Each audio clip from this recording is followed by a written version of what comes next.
From now, the heart of Nigeria will fall once again to the APC party, and crowds of supporters will stake their presence here in the capital, Abuja, having, at least for now, toppled the opposition.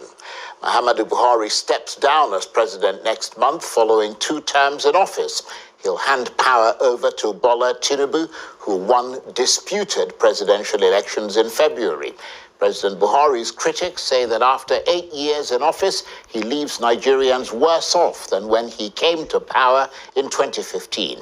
One of those he's left disappointed is the popular civil society activist, author, playwright, and former Senator Shehu Sani. In a series of tweets, Senator Sani has been withering in his criticism, suggesting that Mr. Buhari has roundly mishandled Nigeria's security challenges and has left Nigerians less secure, poorer, and more in debt.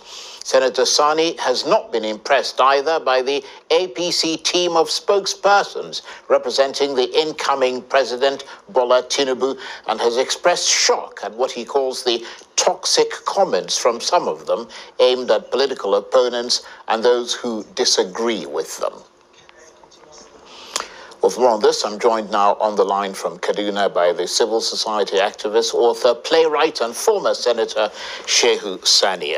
Senator Sani, thank you very much indeed for joining us. We appreciate the time very much. And let me start by asking you about one of your latest tweets, which I think came out probably yesterday or so, in which you were talking about the spending, the last-minute spending by the administration as their sort of last days ebb away. I mean, can you kind of tell us what you were referring to and your sense of the kind of spending that's going on there?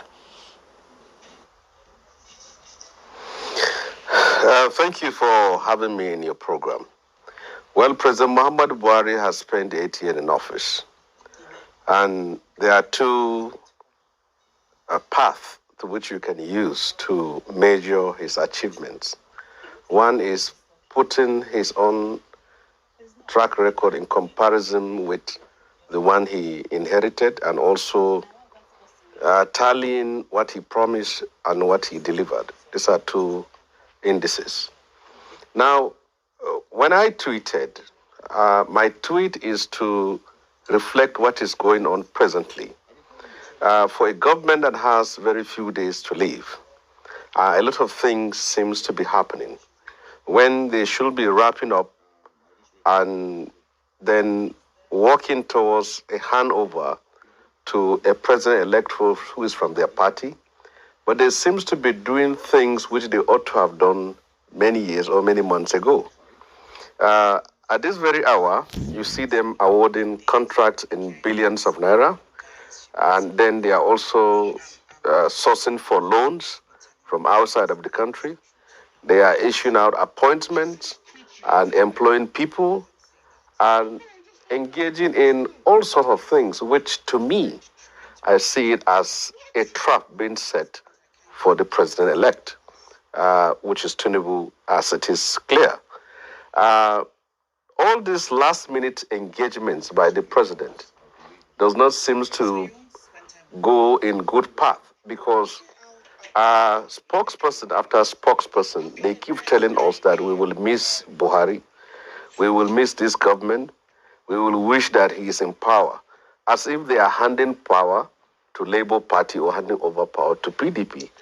And when you say we are going to miss the president, when you say we are going to miss this administration, you are more or less predicting doom or telling us what we don't know.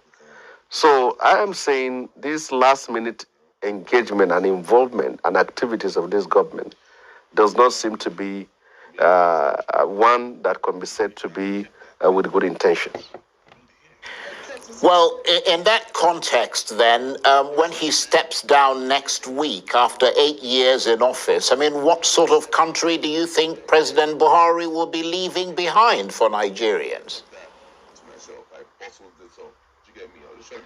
Well, I must say I pity the incoming president as far as what he is going to inherit as a country. And I know very well that there is going to be a tough time for Nigerians and also for this administration, for the incoming administration.